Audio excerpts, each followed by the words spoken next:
नमस्कार। तो आज हम यहाँ शांति के वन में हैं और यहाँ पे हमारा मासिक संवाद कार्यक्रम हो रहा है।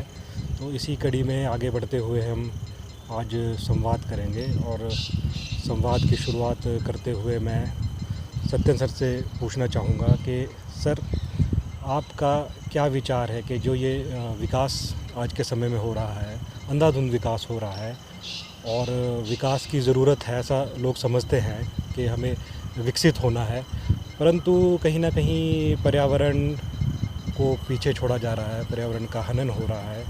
तो क्या ये सही है? आप इस पे क्या विचार है? बहुत बहुत धन्यवाद प्रश्न पूछने के लिए शर्मा जी। मुझे लगता है कि जिस विकास में प्रकृति का साथ नहीं है वो विकास ना विकास है ना प्रगति है, वो तो विकृति और विनाश है, स्वाभाविक है। क्योंकि अगर हम विकास के मार्ग पर आगे चलते रहे और मूल्यों को पीछे छोड़ते रहे तो आपने देख ही लिया कि एक कदम हम आगे बढ़ेंगे वो समय आएगा कि 2 कदम पीछे आना पड़ेगा। उदाहरण के लिए अगर हम विकास इसी तरह से करते रहे, जब नेचुरल कैलामिटी होगी, जैसे आपदा आएगी, भूस्खलन होता है, फ्लैश फ्लड्स बढ़ेंगे, तो आप देखो कि वहाँ जो जान माल की हानि होती है, जितना भी नुकसान होता है, तो वहाँ कितना खर्च होता है हमारा, वो हिसाब किताब बराबर आएगा। इसीलिए क्यों ना हम पहले से ही ध्यान रखें कि विकास के साथ साथ हम पर्यावरण का भी ध्यान रखें, हम अंधे होकर प्रगति के पथ पर आगे ना बढ़ें। इसी में समझदारी है, ऐसा मुझे लगता है। बाकी दीप्तांशु जी से आप कुछ।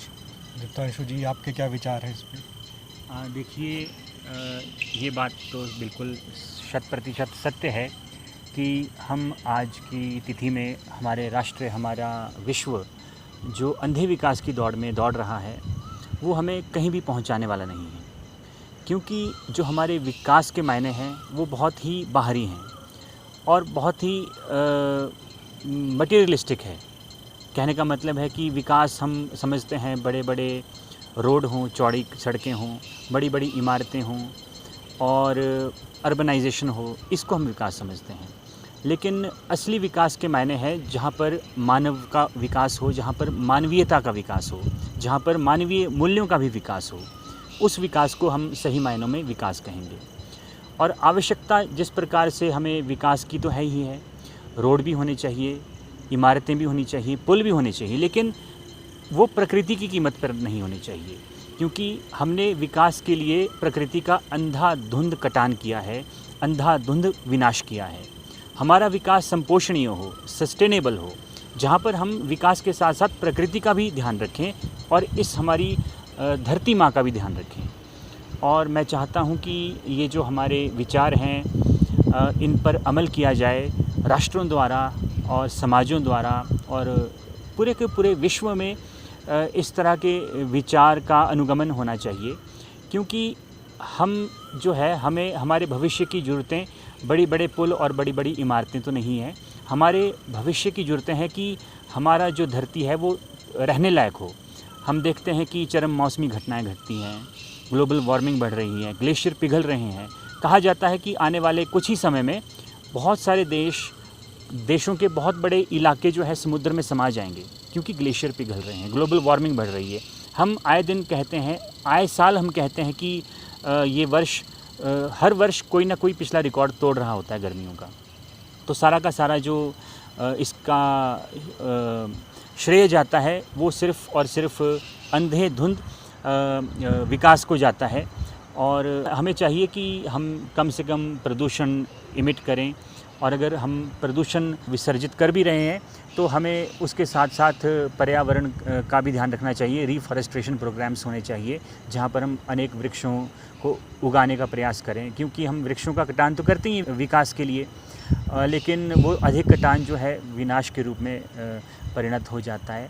और हम अपने धरती को एक बेहतर स्थान बनाएं हमारे आने वाली पुश्तों के लिए, क्योंकि ये धरती हमें उपहार के तौर पर मिली है। हम एक ट्रस्टी हैं इस धरती के, हम इस धरती के मालिक नहीं हैं। और इसके बेनिफिशरी जो है वो आने वाली आगामी पीढ़ियां हैं। और आने वाली जो पीढ़ियां हैं उसकी बेहतरी के लिए और उसके कल्याण के लिए हम इस धरती को बचाए रखें और इसी रूप में बचाए रखें जिस रूप में ये धरती अभी भी हमें मिली है। तो मेरे यही विचार हैं इस विनाश और विकास के ऊपर। पलस्ते जी, बहुत अच्छा कहा आपने। मैं भी इसमें कुछ बातें जोड़ना चाहूँगा। जैसे कि आप लोगों ने पहले ही बहुत ही अच्छे से स्पष्ट किया है कि जो ये विकास हो रहा है ये पर्यावरण को विनाश की ओर धकेलता जा रहा है, तो ऐसा नहीं होना चाहिए। और ये भी आपने बहुत अच्छा कहा कि एक सस्टेनेबल डेवलपमेंट का जो एक विचार है वो हमें ध्यान में रखना चाहिए। और ये जो धरती है ये हमें अपने ज़रूरत के हिसाब से ही इससे जो भी चाहिए वो लेना चाहिए, ना कि अपने लालच के हिसाब से। और अगर मैं व्यक्तिगत तौर पे कहूँ तो जैसे कि आजकल हमारा एक दूसरे को देख के एक दिनचर्या या अपना एक लाइफस्टाइल बनता जा रहा है कि हम एक लग्जरी वाली लाइफ में जीना चाहते हैं। हम अपने ज़रूरतों के हिसाब से नहीं जीते हैं और एक दूसरे को देख के कि अगर किसी के पास एक गाड़ी है तो 2 लेना चाहता है, 2 है तो 4 लेना चाहता है, घर भी है तो ज़रूरत से ज़्यादा बनाते हैं लोग एक दूसरे को देख के। तो उससे भी कहीं ना कहीं पर्यावरण पे असर तो पड़ता ही है। तो अगर व्यक्तिगत तौर पे भी हम इन विचारों का ध्यान रखें और हमारी सरकारें भी इस चीज़ को प्रोत्साहित करें कि जितना हो सके पर्यावरण को कम हनन पहुंचाकर ही विकास होना चाहिए, तो मुझे लगता है कि हमारे पर्यावरण बहुत जल्दी ही एक अच्छी स्थिति में होगा। और आगे भी हमारी जो आने वाली नस्लें हैं, जनरेशनें हैं, उन्हें भी हम ऐसा ही एक वातावरण और पर्यावरण छोड़ के जाएंगे, ऐसा मेरा विचार है। और आज के इस स्वच्छता अभियान में जो हमने भाग लिया हम सभी ने, तो हम स्वच्छता अभियान के लिए एक सोलन के निकटवर्ती वन में आए। तो हमने देखा कि कुछ युवा लोग यहाँ पर वन में कुछ अपने कार्यकलाप कर रहे हैं, कुछ मौज मस्ती कर रहे हैं, कुछ ताश खेल रहे हैं। तो जब हम उधर से गुजरे उन युवाओं के पास से स्वच्छता अभियान करते हुए, तो वो युवा लोग भी हम लोगों से प्रेरित होकर, हमारे विचारों से प्रेरित होकर स्वच्छता अभियान में अपना योगदान देने लगे। तो इससे हर्ष की और खुशी की बात और दूसरी नहीं हो सकती, क्योंकि स्वच्छता अभियान तो हम कई वर्षों से, कई दशकों से करते आ रहे हैं।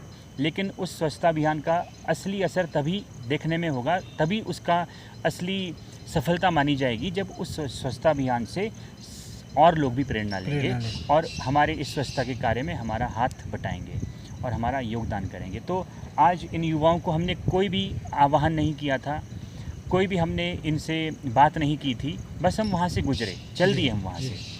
और इन लोगों ने जब हमें देखा और आपकी टोपी के ऊपर जो स्वच्छता गृह का उन्होंने विचार पढ़ा और हमें स्वच्छता अभियान के बारे में बात करते देखा।